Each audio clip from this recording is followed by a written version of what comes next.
김종배 시선 집중. 여러분 안녕하십니까? 김종배입니다. 국제 상황을 짚는 GB타임즈 시간인데요. 얼마 전 스페인에서 오버 투어리즘에 반대하는 집회가 열렸는데 이 과정에서 지나가는 관광객에게 물총을 쏘는 일까지 벌어졌다고 합니다. 어떻게 된 일인지 일부에서 살펴보고요. 지난해 세계 국방비가 최대 3천조 원에 육박한다라는 분석이 나왔습니다. 과거 냉전 시대를 방불케 하는 안보 경쟁이 펼쳐지고 있다는 건데 그 현 세태를 살펴보고요. 우리 정부는 어떻게 대응해야 할지 2부에서 짚어보겠습니다. 9월 8일 일요일 김종배의 시선집중 광고 듣고 시작합니다. 평일에 JB타임즈가 있다면 주말엔 글로벌타임즈가 있다. 테마로 알아보는 국제정치 GB타임즈. 네, 함께할 세 분 소개해드리겠습니다. 다큐앤뉴스코리아의 김영미 대표 모셨고요. 어서 오세요. 네, 안녕하세요. 서울신문의 송현석 기자 모셨습니다. 어서 오세요. 네, 안녕하세요. 그리고 이용주 뉴스캐스터 모셨습니다. 어서 오세요. ¿Cómo está? 안녕하세요. 네, 어디 다녀오셨길래? 아니요, 저 남해 다녀왔습니다. 아, 남해에서 그런 말 쓰시나요? 아닙니다. 스페인어 쓰신 예, 거죠? 스페인어죠. 예. 네, 조금 전에 이제 오버 투어리즘 살펴본다고 했는데. 네. 스페인이 뭐 상당히 좀 시끄럽다고 하는데 어떻게 된 건지 좀 정리 좀 해주세요. 네, 지금 스페인 좀 난리가 났습니다. 오버 투어리즘이라 하면 이 지나치게 많은 관광객의 방문으로 지역 주민의 삶과 환경에 부정적인 영향을 미치는 현상을 뜻하는 말인데요. 예. 팬데믹이 지나고 여행 산업이 이 회복세로 접어들면서 전 세계 많은 여행지가 오버 투어리즘 때문에 골머리를 앓고 있습니다. 지난 7월 스페인 바르셀로나에서는 오버 투어리즘에 반대하는 대규모 집회가 열렸습니다. 네. 150개 시민단체로 이루어진 3천여 명의 사람들이 모여서 이 관광객은 집으로 돌아가라. 너희는 환영받지 못한다. 주민들이 쫓겨난다. 같은 이 구호를 외쳤는데요. 이들은 일부 유명 호텔과 식당 테라스를 봉쇄하기도 하고 심지어 식사를 하는 관광객들에게 물총을 쏘기까지 했습니다. 이러한 시위는 이 바르셀로나뿐만 아니라 스페인의 다른 대표 관광지인 말라가, 이비자, 마요르카에서도 이어졌는데요. 오버투리즘이 심각한 이 도시의 주민들은 이 너무 많은 관광객들이 자신의 도시에 몰려서 살기 힘들다고 외치고 있고요. 소음과 교통체증, 쓰레기의 문제는 일단 당연한 거고 심지어 이 부동산 가격까지 치솟아서 이 정작 주민들이 살 곳이 사라진다라고 합니다. 네. 하지만 이 같은 주민들의 항의에도 스페인 관광객은 오히려 작년에 비해 증가한 것으로 나타났다고 합니다. 아니 관광객 많이 오면 좋은 거 아니에요? 도대체 어느 정도길래 이래요? 네, 올해 1월에서 7월까지 스페인을 찾은 관광객은 작년 같은 기간 대비 12% 증가를 했습니다. 네. 5,340만 명이 이제 방문을 했고요. 휴가철인 지난 7월 한 달 동안에만 외국인 관광객이 1,090만 명이 방문을 했습니다. 스페인을 보면 현지 주민보다 관광객이 훨씬 더 많은 도시가 많잖아요. 카나리아 섬 같은 경우는 올 상반기에 870만 명 정도가 몰렸는데 섬 전체 인구가 221만 명이거든요. 현지인보다 4배 많은 관광객이 몰린 거죠. 베네치아도 오버투어리즘이 심각한 대표적인 도시인데 여기는 이제 팬데믹이 끝날 때쯤이던 2022년 한 해에만 3천만 명이 몰려들었는데 환경 오염은 말할 것도 없고요. 섬 전체가 점점 물속으로 가라앉게 되는 현상까지 나타나면서 지금 우려가 심각합니다. 네덜란드 수도 암스테르담은 1년 동안 관광객 2천만 명이 찾았는데 사실 여기는 또 젊은 사람들이 굉장히 많이 가거든요. 그래서 호텔보다는 숙박 공유 플랫폼을 이용하는 사람들이 많아서 더 집값이 문제가 되기도 합니다. 왜냐하면 이 숙박 공유 플랫폼을 사용하게 되면 아무래도 현지 주민들이 사는 마을 더 깊숙한 곳으로 들어갈 수가 있잖아요. 이게 여행객 입장에서는 굉장히 장점이겠지만 현지 주민들은 여행객들이 와서 맨날 집 앞에서 집 앞집에서 파티하고 술 마시고 뭐 청소년 관람 불가 장면이 창문에서 펼쳐지고 제 앞에 쓰레기들 버려져 있고 하니까 너무 고통스러운 거예요. 그리고 반대로 한국으로 들어오는 외국인도 많은데 대표적으로 서울 북촌이죠. 지난해 1년 동안 북촌 주민의 약 1,000배에 달하는 665만 명의 관광객이 들어왔습니다. 1,000배입니다. 지금 전 세계적으로 올해 1분기 관광객 수가 지난해 같은 기간 대비해서 19% 늘어났어요. 그러니까 사실상 코로나 이전으로 회복이 됐고요. 여행업계에서는 조만간 최대 역대 최고치를 기록할 것을 보고 있는데 마침 엊그제 영국 가디언에 실린 기사가 있었는데 국내에는 보도가 되지 않았습니다. 근데 이제 이게 인도에 있는 산악도시까지도 요새 오버투어리즘을 겪고 있다라는 내용이었어요. 산악도시요? 네, 인도의 그 맥레우즈 간제라는 지역인데 달라이라마 고향으로 굉장히 유명합니다. 네. 그러니까 산 위에 있는 엄청 높이 있는 그런 동네예요. 그러니까 우리가 알고 있는 그런 대도시가 아니라 그냥 산에 걸쳐진 굉장히 산악 도시 같은, 도시라고 하기 어렵고 동네 같은 모습인데 여기에 러시아어가 있다고 하더라고요. 차가 막힌대요. 그래서 택시기사가 영국 가디언 기자한테 너무 짜증난다. 한 번 갇히면 2시간이다. 산악지 동네에 무슨 이게 왜 차가 막히냐. 근데 과거에는 이제 현지인들이 좀 많이 왔는데 요새는 조용하고 또 명상적인 분위기를 좋아하는 외국인들이 많이 오면서 지난 4년 동안 새로 지어진 호텔만 150개가 넘는다고 해요. 이 산악 지역에. 그래서 여기도 역시 현지에 사는 사람들이 쫓겨나야 될 정도로 관광객이 늘어나서 이제 몸살을 앓는 지역이라고 소개가 됐습니다. 그럼 지금부터 뭐 그 거창하게 얘기하지 말고 저는 그 해외에 나가본 적이 없는 사람이기 때문에 저는 예외고 네. 여러분들이 여러 번 나갔을 거 아닙니까? 직접 겪어보신 체험담을 들어보도록 하겠습니다. 이용주 캐스터는 어땠는데요? 오버 투어리즘이요? 네. 저는 이제 LA 로스앤젤레스에 살았잖아요. 거기는 또 이제 대단한 관광지입니다. 그래서 거기도 이제 트래픽이 굉장히 심한데 오후 5시 되면 이제 사람들이 일이 끝나니까 거기서 일단 사람들 많이 오는데 거기에다가 관광 버스들까지 줄을 줄줄 서고 그러면 이제 헐리우드 사인 있는 보이는 곳이나 아니면 뭐 굉장히 유명한 뭐 차이니즈 띠어러 뭐 이런 데 있거든요. 그 헐리우드 쪽에 거기는 그냥 애당초 가질 못하는 거예요. 저희 집에서 거기까지 뭐 한 10km 정도인데 가는데 한 거의 2-3시간 걸립니다. 아 이거는 참 살기 어려웠습니다. 그 당시. 예. 근데 제가 사실 25년 전 뭐 처음 취재할 당시만 해도 그 비행기 표를 사고 이렇게 해외 나가는 게 이렇게 막 복잡하지 않았었어요. 근데 요새는 저희 취재진들 7, 8월에는 취재를 못 해요. 일단 비행기표를 못 구해서 비행기표도 못 구하고 왜냐하면 관광객들 같은 경우는 네. 뭐 몇 달 전에 미리 예약, 1년 전에 예약 이렇게 해놓기 때문에 비행기표도 못 구하고 국세통이 나는 거예요. 그리고 저희는 짐도 많잖아요. 그러니까 예를 들어서 파리나 이런 데 가면 저 에펠탑을 가까이 가본 적이 없어요. 거기까지 가면 차도 막히고 가까이 가지를 못해요. 그래서 멀리서 다 보이는데 뭐.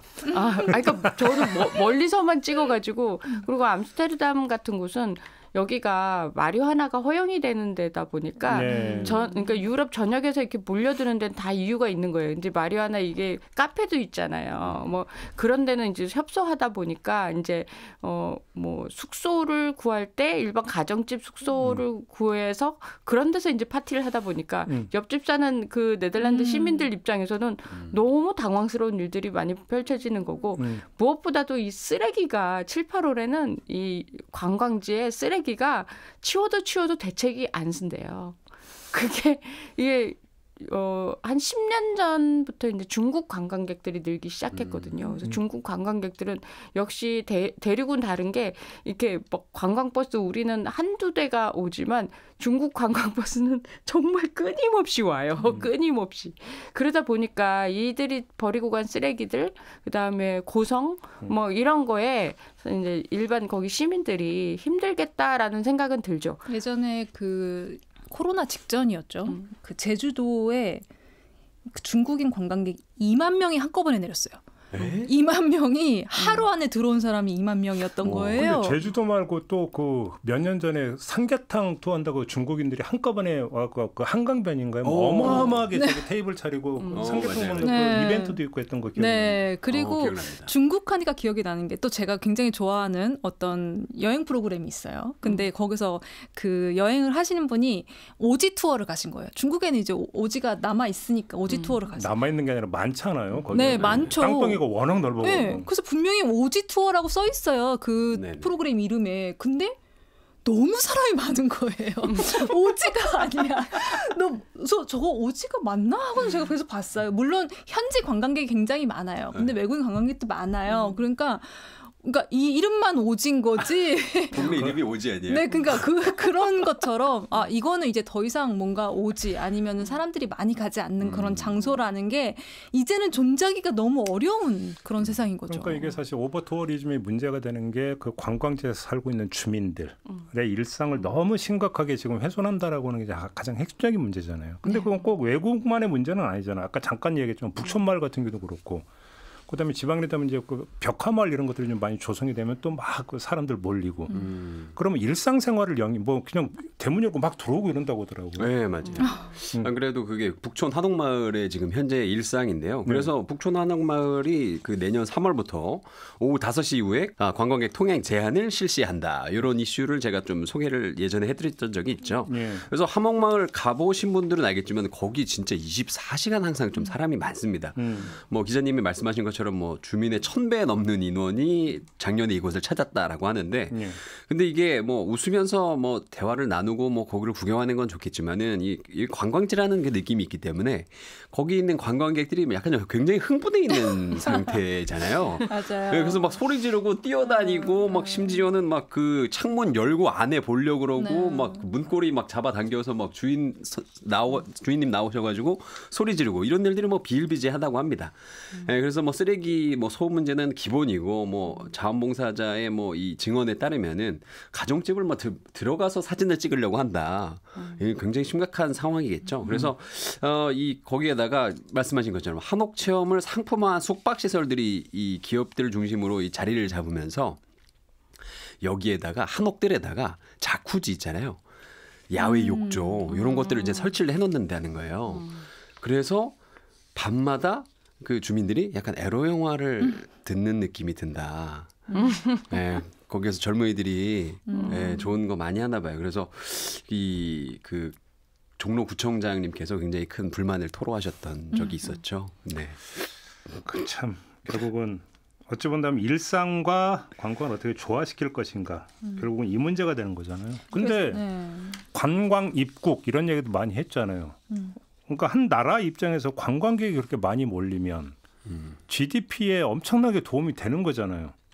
네, 그 뭐 지금 스페인 같은 경우도 이렇게 시위가 났지만 사실은 관광 수입이 어마어마하죠. 그리고 다른 나라도 마찬가지고 그렇지만 관광업계에 종사한 사람만 사는 게 아니잖아요. 그래서 일반 시민들의 삶이 파괴된다고 하면 돈을 아무리 많이 벌어도 이렇게는 살기 싫다라는 생각을 하는 사람들이 많아지게 되고 그래서 이제 관광지에 살다가 나 이제 더 이상 관광지에서 살기 싫다.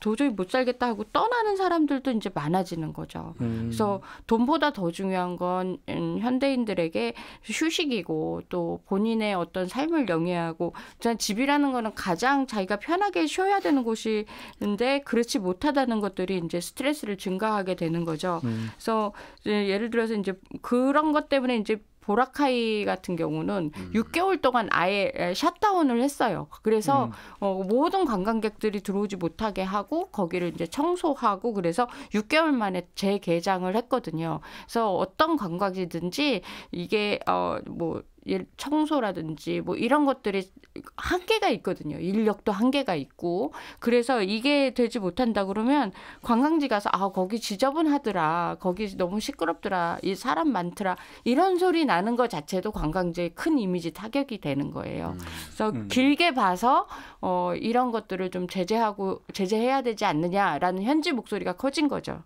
근데 이런 방법은 예를 들어서 산 같은 경우도 이제 그 휴식제 이런 게 있거든요. 그래서 일정 기간 동안 입산을 아예 통제를 하고 못 들어가게 한다든지.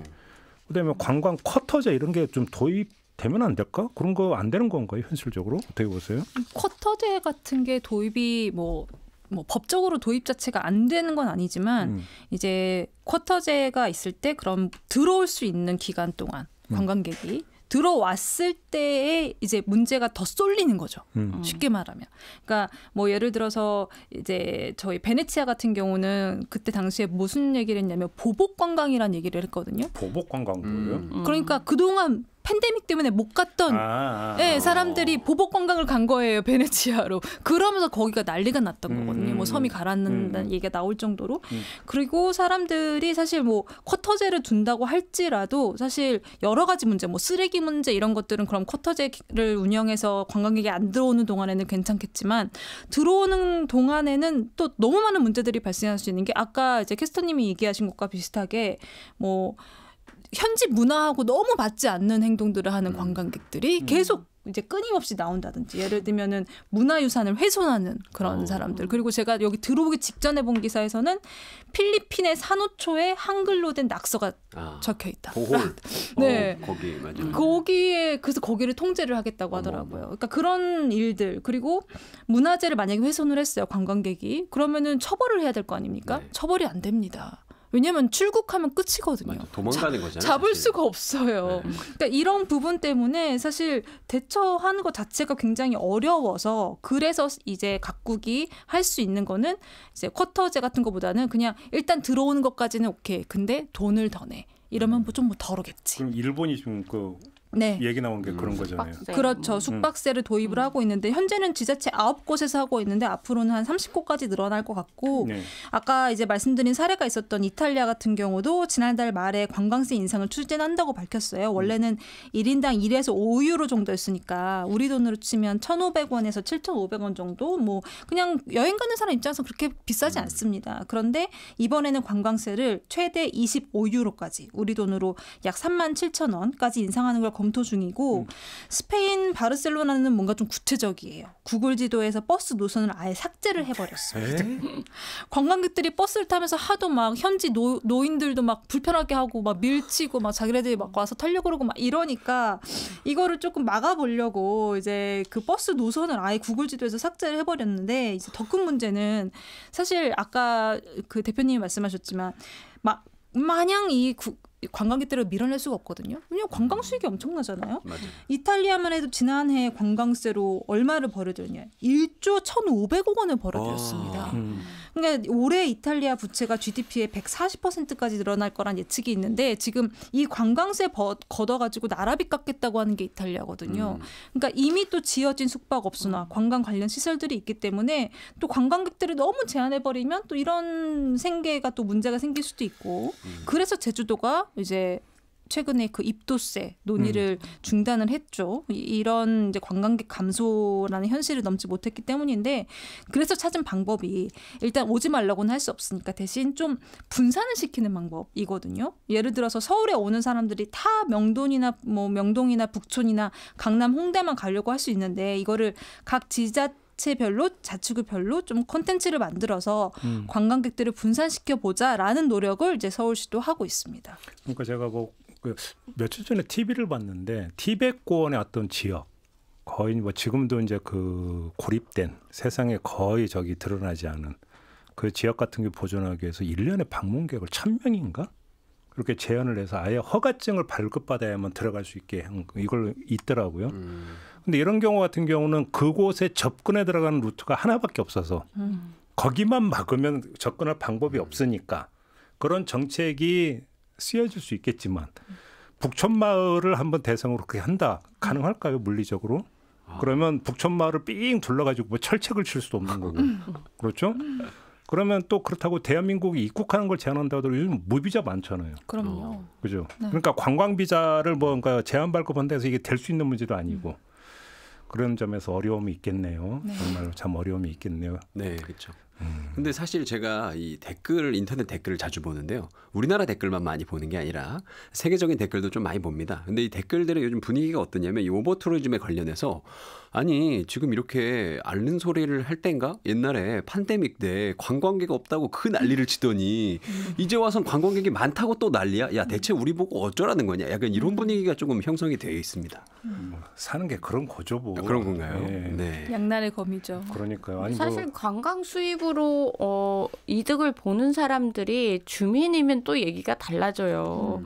근데 그게 아니고 네, 요즘은 다 그렇죠. 기업화돼가지고 이제 숙박 공유 시스템도 마찬가지고 이제 기업들이나 이런 사람들이 되게 사업적으로 이용하다 보니까 이 주민들에게 주어지는 사실상 이익이 없는 거예요. 이익은 없고 시끄럽기만 하고 맞아요. 쓰레기만 많고 이러니까 이제 문제가 생기는 건데 네. 이 수입을 좀 적절하게 나눌 수 있는 체제가 되면 좀 달라지죠. 근데 그렇게 되면 이제 주민들도 나서서 알아서 이렇게 청소도 하시고 뭐 이러면서 자발적으로 그러니까 뭔가 돈을 버는 대가에 대해서 침묵할 수도 있고 또 배려할 수도 있고 여러 가지 문제가 있는데 이 여행이라는 건 사실 인간이 살면서 굉장히 누리는 행복 중에 하나잖아요. 뭐 이용주 캐스터님도 저번 주 휴가 다녀오셨지만 네. 그래서 길게 삶의 희망이 되고 또 휴식이 되는 사람들도 많은데 이걸 마냥 제한할 수는 없다. 그리고 인간의 호기심. 히말라야도 지금은 에베레스트 산도 줄 서서 가잖아요. 그러니까 그 어마어마한 산을 넘어가는 거 보고 인간은 계속 자기가 가보지 못한 미지의 세계에 대한 동경이 있구나. 그래서 이거가 같이 공존할 수 있는 방법들을 정말 범세계적으로 고민을 해야 될 시기라고 생각해요. 그렇죠. 공존의 방법을 찾는 게 진짜 이제 지혜인데, 그렇죠. 그래서 지금까지 아까 조금 전에 송현석 기자가 말씀해 주신 것처럼 이제 현실적인 대안으로 지금 제시되고 있는 게 무슨 뭐 세금을 걷는다든지 네. 요금을 이중화한다든지 뭐 이런 것들이지만 역시 또 그것도 한계가 있다. 이런 이야기가 되는 거고. 근데 거기 살고 있는 주민들 입장에서는 나의 삶 자체가 관광 자원화돼 버린 거잖아요. 그렇죠. 내가 살고 있는 집, 그렇죠. 나의 일상, 나의 공간 모든 게 관광 자원화되어 있는데 그럼 나한테는 또 대가가 있느냐. 이게 없다면 너무 억울한 거잖아요, 사실은. 내 일상을 이렇게 지금 뭐 훼손당하고 있는데 나한테 뭔가 대가도 없다. 이러면 그 주민 입장에서는 화나죠.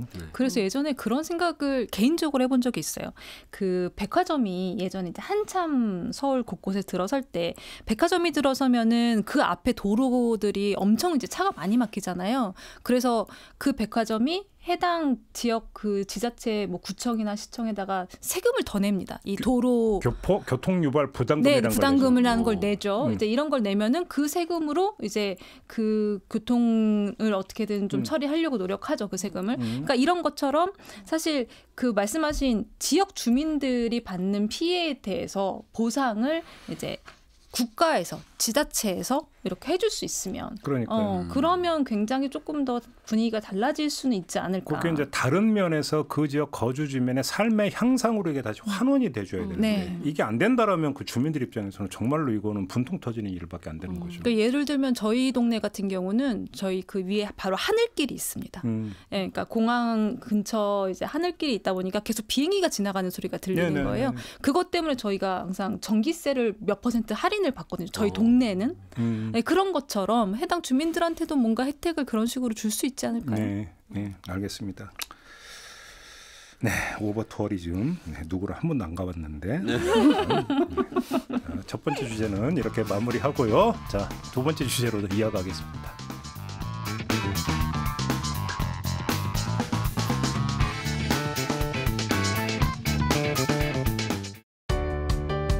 때로는 날카롭게, 때로는 삐딱하게, 그러나 매 순간 섬세하게 시선이 필요한 우리 사회 곳곳을 살펴봅니다. 김종배의 시선집중. 네, GB타임즈 세 분과 함께하고 있습니다. 김영미 PD, 송현석 기자, 이용주 캐스터 세 분과 함께하고 있는데요. 자, 두 번째 주제는 국방비입니다. 지난해 전 세계 통틀어서 쓰인 국방비가 대략 한 3천조 원쯤 된다. 이런 분석 결과가 나왔다고 하는데 이 중에 3분의 1은 미국 아닌가? 미국을 천조국이라고 부른다면서요? 네, 천조국. 그러니까 3분의 1은 미국 거네 그러면? 사실 그렇죠. 아무튼 어느 정도인데요? 좀 정리 좀 해주신다면. 네, 말씀하신 것처럼 전 세계가 지금 과거 냉전 시대를 방불케 하는 국방비 증강에 뛰어들고 있습니다. 영국 국제전략문제연구소는 지난 5월 2013년 전 세계 각국이 지출한 국방비는 2조 2천억 달러, 약 2,948조 원으로 전년보다 9% 증가하면서 사상 최대를 기록했다 이렇게 밝혔는데요. 비슷한 시기 스웨덴 스톡홀름 국제평화문제연구소도 지난해 세계 149개국 중 3분의 2가 넘는 69%가 전년 대비 국방비 지출을 늘리면서 전체 국방비 지출이 급증한 것으로 나타났다. 이런 분석 결과를 발표하기도 했습니다. 국가별로는 작년 국방비 지출이 약 9천억 달러에 달한 미국이 전 세계 국방비의 40.5%를 차지해서 압도적 격차로 1위를 차지를 했고요. 이는 미국을 제외한 상위 15개 국가의 국방비를 합친 것보다 높은 수준이었습니다. 그 뒤를 이어서 미국을 제외한 북대서양 조약기구 나토 국가들이 17.3%를 차지했고요. 중국과 러시아는 각각 10%, 4.8%를 기록했습니다. 앞서 말씀드린 영국 국제전략문제연구소의 보고서는 이 작년에 이어서 올해 세계 국방비 비출이 또다시 사상 최대치를 경신할 것으로 내다보기도 했는데요. 이는 러시아 우크라이나 전쟁과 이스라엘 하마스 전쟁 등 이 각종 무력 충돌에 대비하기 위해 각국의 준비가 강화됐음을 시사하는 결과라고 볼 수 있습니다. 뭐 지금 잠깐 말씀해 주셨는데 이게 그러니까 두 개의 전쟁 때문에 늘어난 걸로 봐야 되는 겁니까? 김용미 PD 어떻게 보세요? 그 두 개의 전쟁뿐만이 아니라 앞으로 전쟁 날 것 같은 그런 말하자면 예비 국가들이 있는 거죠. 그래서 지금 뭐 이란도 그렇고 또 중국이 또 언제 또 이 터질지 모르고 또 뭐 여러 가지 인도 태평양 지역 확장 정책 뭐 이런 것들 나오면 이제 그 인근 국가들이 전부 다 큰일 났다. 우리도 국방비 증강 안 하면 하마스 저렇게 되는구나. 또 뭐 우크라이나 되는구나. 이런 불안감들이 굉장히 커졌죠. 그래서 전 세계가 이제 과거 냉전 시대를 방불케 하는 이제 국방비 증강에 다들 뛰어들고 있고 작년 아마 사상 최대라고 해요. 그래서 이제 국방비 확장은 옛날에 그 미국과 소련이 이끄는 글로벌 안보 동맹 간 체계적 경쟁 이게 거의 연상되다 될 정도이고요. 과거보다 지금 또 안보에 대해서 더 걱정을 하는 건 각자 도생해야 된다. 그러니까 뭐 전쟁 나면 우크라이나의 경우도 뭐 여러 나라들이 한꺼번에 도와줄 줄 알았더니 그렇지 않더라. 남는 건 그 나라밖에 없더라. 이런 경험들이 생기면서 우리도 마찬가지이고 또 다른 나라들도 안보비 각자 도생 시대에 들어섰다라고 하니까 뭐 국방비가 늘어나면 그만큼 전쟁의 위험이 커지는 거죠. 한마디로 믿을 때 하나도 없더라. 그렇죠.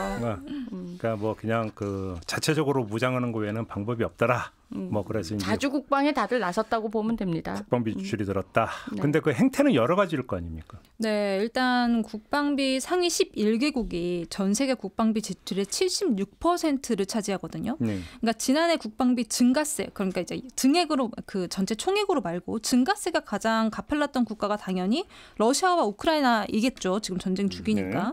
우크라이나는 2022년 대비해서 지난해 국방비를 50% 넘게 늘렸고요. 2위가 러시아.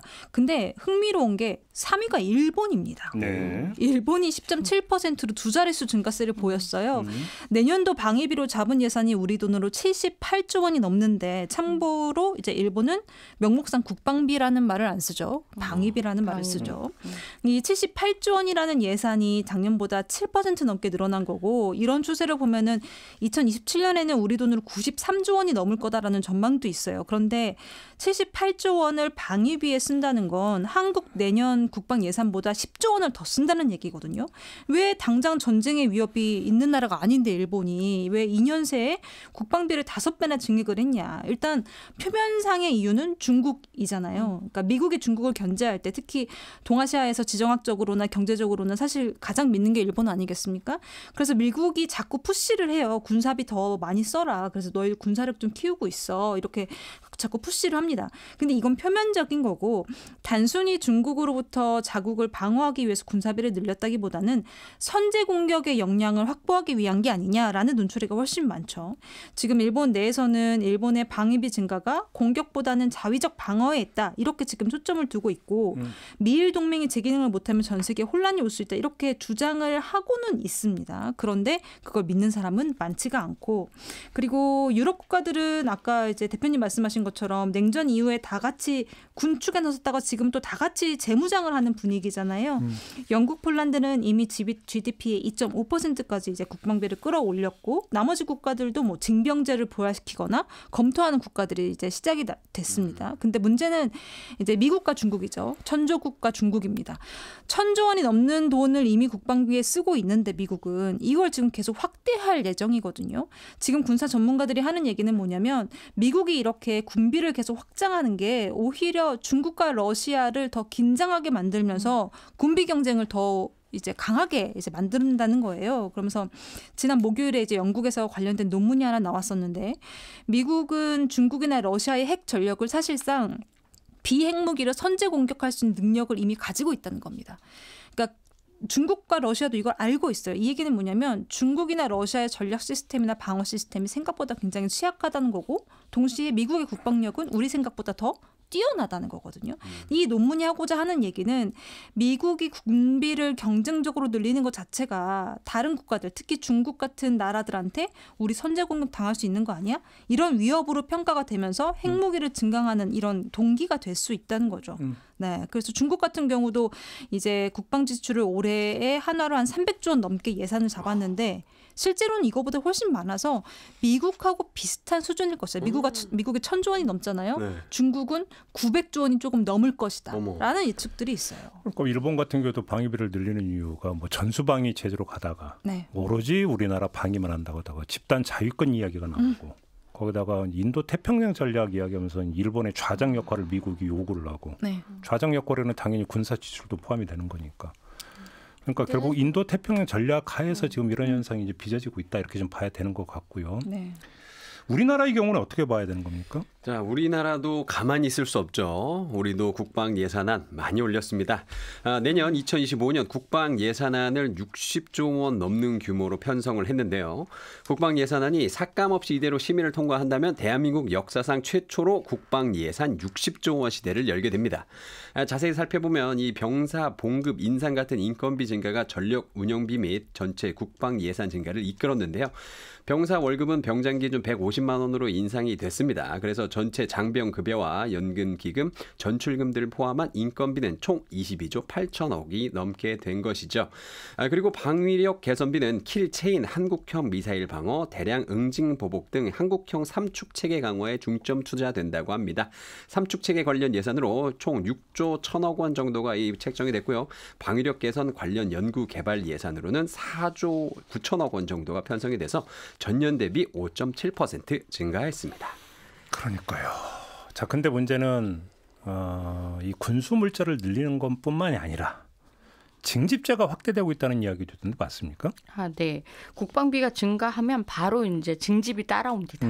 그래서 우크라이나 전쟁이 나고 지금 우크라이나도 엄청 징집을 열을 올리게 된 거죠. 당장 전쟁에 나가서 싸울 사람들이 필요하다 보니까 각 도처에 뭐 이런 우크라이나 같은 경우는 뭐 검문소 비슷하게 만들어놔서 나이가 확인되면 그 자리에서 끌고 가버려요. 그래서 그 정도로 이제 유럽 전체에 우크라이나 전쟁이 이제 징집이 되고 이런 상황들이 이제 퍼지게 되는 건데 이제 가장 그 러시아가 우크라이나를 침범하면서 가장 그러니까 걱정하는 나라가 이제 스칸디나비아 반도에 있는 국가들이죠. 그래서 거기에도 여성 징병제까지 확대하고 뭐 이런 식으로 지금 대응을 하고 있는데 그러니까 몇 년 새 징병제를 이제 재도입한 국가들 보면 발트 3국 중에 라트비아 여기는 유럽에서 징병제를 가장 최근에 시행한 나라거든요.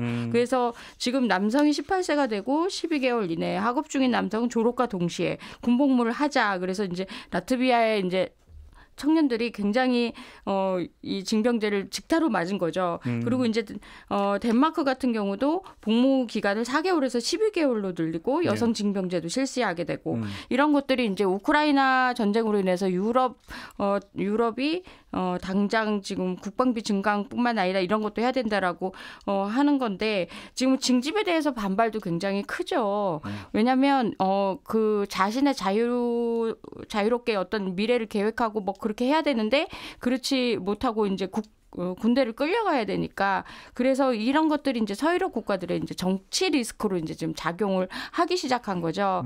그래서 세르비아, 크로아티아, 뭐 루마니아 뭐 이런 데도 의무 복무 도입하기로 하고 있는 중인데 이제 그 찬반 여론이 굉장히 격렬하게 되고 또 이제 유럽 같은 경우 이제 나토 연합군이 이제 같이 형성이 돼 있잖아요. 네. 그러다 보니까 이제 러시아 쪽이 오는 그 위협에 대해서 유럽이 전쟁으로부터 이제 안전해야 된다라는 그런 여론들이 지금 가장 많이 열을 올리게 되고 또 그러면서 이제 또 이게 사실 이제 그 국방비가 늘어나게 되는 여론이 또 조성이 되는 거고 이게 이제 다람쥐 쳇바퀴 돌듯이 그러면서 국방비는 계속 매년마다 이제 그러니까 올라가게 되는 거죠.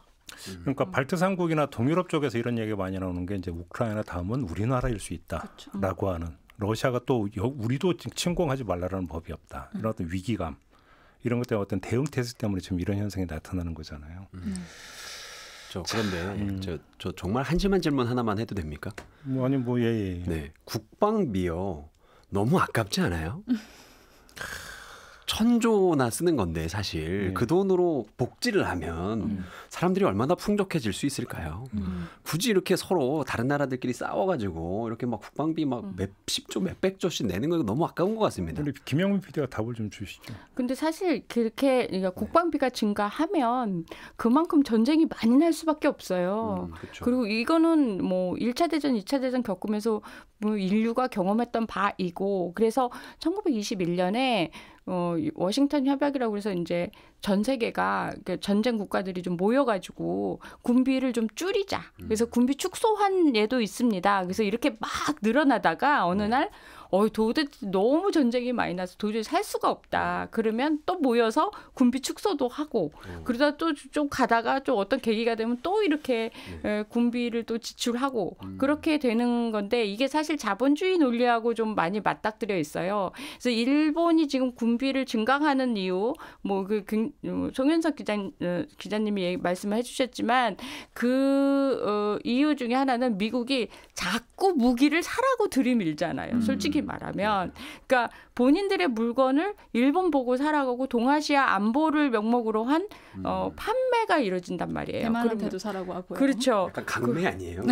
그렇죠. 네. 그래서 어쨌든 이렇게 해서 돈이 오가는 사업들은 분명히 군사나 이런 거를 무기를 산다 이런 건 한두 푼이 아니거든요. 그래서 정말 이 군비에 대한 장사도 이루어지고 이게 사실 굉장히 더 큰 문제라고 생각을 해요. 그래서 뭐 이렇게 막 이렇게 증가를 하다가 전쟁이 막 많이 나고 그러면 우리가 봐도 뭐 돈은 벌어서 좋은데 우리가 봐도 이런 상황이 되면 뭐 여론이 좀 안 좋다. 그럼 또 모여서 또 축소도 하기도 하고 그래서 또 그런 역사를 반복하지 않을까라고 생각하지만 인류가 전쟁을 통해서 돈을 벌고 또 이렇게 많은 사람들이 죽어나가는 과정이 겪으면서 축소하는 것들을 또 겪으면 아마 이거 겪지 말고 군비 축소를 일단 하는 게 어떠냐라는 자조적인 목소리도 나올 거라고 생각합니다. 그러니까 뭐 단적인 예가 우크라이나 전쟁 발발한 후에 중립국이었던 나라가 중립국 지위를 포기하는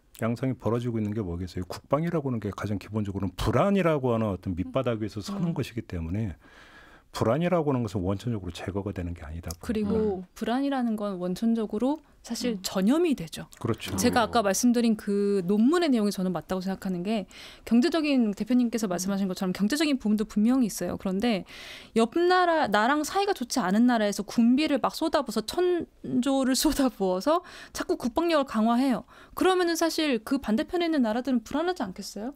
그 돈으로 어디다 쓸 건데 우리 공격하는 데 쓸 거 아니야? 그러면 이 나라도 자꾸 핵을 만들고 준비하고 국방력에 더 많은 돈을 쓰게 되는 겁니다. 이게 이제 일종의 악영향이 계속 돌고 도는 거죠. 그러니까 우리나라는 중립국 지위를 유지하고 싶은데 우리가 중립국이라고 외친다고 러시아가 안 봐줄 것 같다라고 하는 순간에 포기하게 되는 거죠. 그래서 오히려 이제 우산 밑으로 들어가는 건데 결국은 불안 기자라고 봐야 되는 것 같고 그런 점에서.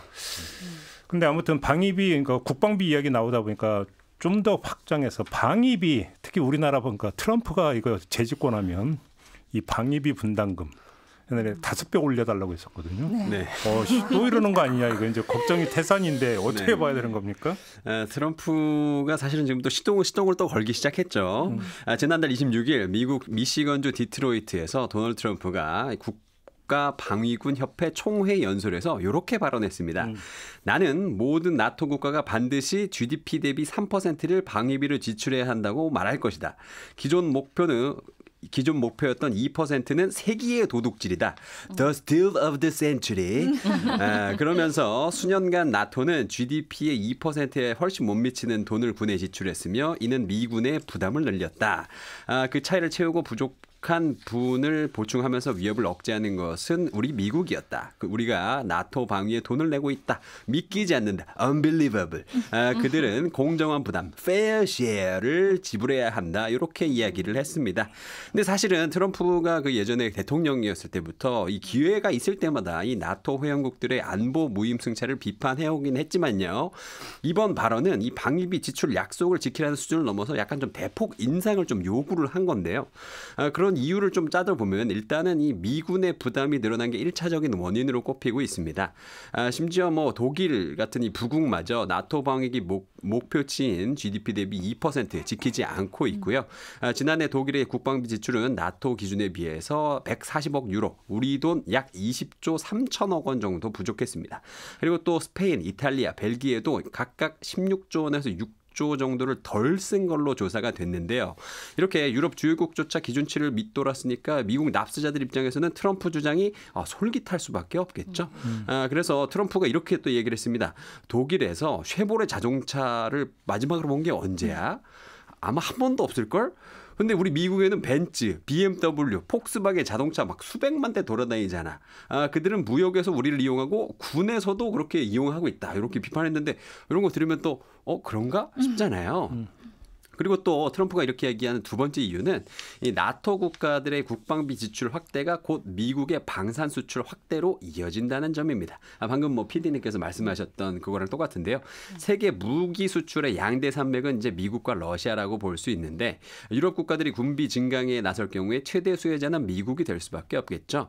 그래서 국방비 지출 규모가 커지면 커질수록 미국 방산 수익도 따라서 증가를 하게 되고요. 나토 국가의 방위비 지출 증가는 유럽 전선에서 미국의 부담을 줄이는 동시에 미국 산업 활성화까지 가져올 수 있는 꽉 먹고 알 먹고인 셈인 것입니다. 트럼프가 재집권하면 한국의 방위비 분담금 얼마 올려달라고 할까요? 이번에도 5배일까요? 묻고 더블로 가. 저도 최소 더블 이상이라고 저도 봅니다. 더블이라고 생각해요. 예. 5배는 던졌고요, 일단. 일단 던졌고. 네. 우리 5배 너무 힘들어. 그러면은 오케이. 그러면은 최소 더블. 이렇게 가겠죠. 그래요? 네, 알겠습니다. 근데 지금 방산 수출 이야기를 했는데 이걸 어떻게 봐야 되는 겁니까? 지금 K 방산 수출 신화 이야기가 국내에서 많이 나오고 있지 않습니까? 이게 이제 전 세계적인 방위비 이 증가 현상의 하나의 어떤 이면 이렇게도 볼 수 있는 거 아니에요? 이거 어떻게 봐야 되는 겁니까? 이 문제는? 방산주는 정말 날개를 달았습니다. 네. 지금 연일 정말 그 행복한 비명을 지르고 있습니다. 그게 사실 세계 주요 국가들이 국방비 증액 기조를 보이면서 뭐 K방산에게는 굉장히 큰 기회가 되는 건 사실이죠. 근데 일부에서는 이 외교 정치적인 변수를 주의해야 한다 이런 우려가 있는데 뭐 사실 폴란드 같은 경우도 우리가 무기 팔았다가 정권 바뀌면서 날아갈 위기에도 있었고요. 그리고 유럽 연합 내에서는 또 자국 무기를 써야 된다. 자꾸 외국산 들여오지 말아라. 이런 압박들이 분명히 있어요. 프랑스도 상당히 견제하던데요. 그런 독일과 프랑스가 네. 굉장히 견제를 합니다. 그 예를 들면 아까 얘기했던 폴란드 같은 경우는 지금 현재 독일 방산 업체들이랑 전차 구매 관련해서 계속 협상을 하고 있거든요. 그럼 이제 우리나라 K2 전차에서도 분명히 이제 실적이 조금 영향을 받을 수도 있다라고 이제 예측도 나온 상태고요. 일단 K 방산으로만 봤을 때 하반기까지는 지금 굉장히 이제 상승세가 이제 예상이 되고는 있습니다. 왜냐하면 우크라이나 전쟁이 올해 안에 끝나긴 어려울 거고 중동 전쟁도 있고요. 그리고 김영민 대표님이 말씀하신 것처럼 징병제가 부활하는 유럽 국가가 많아진다 그러면 국방비 증액이 어쩔 수가 없는 게 이 군인들이 쓸 무기가 있어야 되지 않겠습니까? 아니, 맨손으로 내보낼 수 없잖아요. 총 쥐어줘야 될 거 아니에요? 네, 적어도 총은 쥐어줘야죠. 그러니까 이제 당연히 가성비 좋은 우리나라 무기들은 많이 팔리겠죠. 특히 이제 트럼프가 당선이 되길 가장 기다리는 두 업체, 하나는 방산업체, 하나는 가상화폐 업체. 네, 이쪽이 이제 많이 많죠. 그렇듯이 이게 자국 우선주의를 강화하는 목소리가 커지면 뭐 결국은 이제 방산 수출 호주는 계속 될 건데 네. 이거는 사실 업계 시각이고요. 뭐 전문가들이나 학자들은 한국의 국방이 기본적으로 북한이라는 안보 위협을 중심으로 돌아갈 수밖에 없기 때문에 우리야말로 사실 안보 강화나 방어를 위해서 그러니까 우리 정말 자위적인 어떤 방어를 위해서 국방비가 계속 늘어나야 되는 상황이라는 걸 염두에 두고 있어야 된다. 그렇죠. 그리고 이제 북한이 누군가의 도움을 받았든 안 받았든 러시아의 도움을 받았든 안 받았든 지금 올해 들어서 굉장히 여러 차례 미사일 도발을 하지 않았습니까? 이건 그만큼 엄청난 자본을 쏟아붓고 있다는 얘기죠. 그러면 우리나라는 지금 엄연히 휴전 중인 국가인데 이런 국가에서 무기 많이 팔아서 신나는 경우가 세상에 전 세계에서 지금 제가 봤을 때 딱 3군데밖에 없어요. 한국, 러시아, 이란. 전쟁 중인데 딴 나라에 무기 팔아서 신나는 국가가. 그래서 당장 지금 뭐 무기를 팔아서 이렇게 돈을 많이 버는 것도 뭐 산업의 흐름상 막을 수는 없겠지만 영국 국방장관이 이런 말을 했거든요. 평화 배당금을 받는 시대는 끝났다. 이게 아까 대표님이 말씀하신 그 얘기입니다. 그러니까 그 캐서님 말씀하신 얘기인데 국방비를 삭감해서 생긴 그 돈을 예산이나 복지나 교육에 쓰면 얼마나 좋겠냐는 거예요. 근데 그 돈이 이제는 더 이상은 받을 수 없는 그런 평화배당금이다라는 얘기인 거고 이제는 한국도 북한과의 갈등이 사실 이전보다 더 완화가 됐다라고 볼 수 없는 시기잖아요. 그러면서 우리도 재무장이 필요해서 이제 전 세계도 군사적 긴장감이 높아지면서 국방비를 다른 데다 쓸 수 없고 우리도 물론 방산업계는 기쁘겠지만 마냥 이걸 또 다 같이 좋다고 하기는 좀 어려운 그런 상황인 거죠. 그러니까 뭐 경험적으로 알잖아요. 냉전 시대에는 군비가 증강하고 탈냉전 시대에는 군비가 감축되고. 그러니까 지금 뭐 군비가 다시 증강하는 이유는 신냉전 비스무리한 어떤 지금 그 조류가 형성이 되고 있기 때문이고. 그 조류 속에서 K방산이 수출 호조를 보이고 있다는 것을 뭐 이거저거 가치 평가 빼고 우리 국익에 도움이 된다고 치더라도 또 한반도가 신냉전의 한복판이 되어버리면서 또 발생하는 또 비용적 측면이 같이 있는 거기 때문에 이거를 좀 같이 봐야 된다. 지금 송현석 기자의 말씀은 좀 이렇게 좀 이해를 하면 좀 될 것 같습니다. 거기서 참 균형점을 어떻게 찾을 것인가 이게 참 어려운 문제이긴 합니다. 그렇죠? 그 사람 마음이요. 이 국방비 굉장히 아깝다고 생각되면서 우리가 폴란드에다가 막 전차 18조 원 팔고 막 그 자주포 4조 원어치 파니까 또 기분이 좋아요. 좋아요. 이게 이러면 안 되는데. 진짜 그게 되게 그러니까 약간 몸 한쪽은 온탕에 있고 한쪽은 냉탕에 있는 것 같은 느낌이에요. 그래서 지금 균형점 얘기를 한 거잖아요. 그래서 이게 지금 그게 민주주의가 자본주의를 못 이기는 거예요. 이게 또. 제가 우크라이나 취재할 때 전 세계에 종류별로 무기들이 다 들어와 있어요. 뭐 프랑스, 독일, 뭐 한국, 뭐 심지어 북한 미사일까지 날아오는 정말 전시장 같은 그런 전쟁이 지금 우크라이나 전쟁이죠. 그러니까 이게 끝낼 수가 없어요. 무기는 시장 논리에 의해서 가격이 책정되는 게 아니라 얼마 다 하면 그게 얼마잖아요. 부르는 게 값인 거예요. 그러다 보니까 올해 뭐 탱크를 100원에 판다 그러면 그래? 이제 팔리는데 한 200원, 300원 뭐 이렇게 올려도 사실 이걸 누가 뭐라고 공정거래 뭐 이렇게 고발되는 경우도 없고 그렇다 보니까 군비가 증가할 수밖에요. 계속. 그래서 세계 평화라는 말은 군비 증강 앞에는 정말 한없이 무력해지는 말인 거죠. 그래서 돈을 버는 데 있어서 돈이 최고의 가치관이 되면 전쟁도 불사하겠다는 사람들이 많은 거잖아요. 근데 무기를 팔아서 돈 버는 사람들은 소수예요. 대부분의 사람들은 이 혜택을 받을 수가 없거든요. 알겠습니다. 그러나 전쟁이 나면 모든 사람들이 위험해지는 거죠. 그래서 이런 면에서는 군비 증강도 좀 더 현명하게 전 세계가 대처해야 된다고 생각합니다. 그러니까요. 그 얘기를 좀 오늘 결론 삼아야 될 것 같습니다. 네, 자 이렇게 좀 이야기 마무리하고 세 분과 인사 나누겠습니다. 고맙습니다. 감사합니다. 감사합니다. 김종배의 시선집중 오늘 준비한 이야기는 여기까지입니다. 저는 내일 아침에 다시 인사드립니다. 고맙습니다.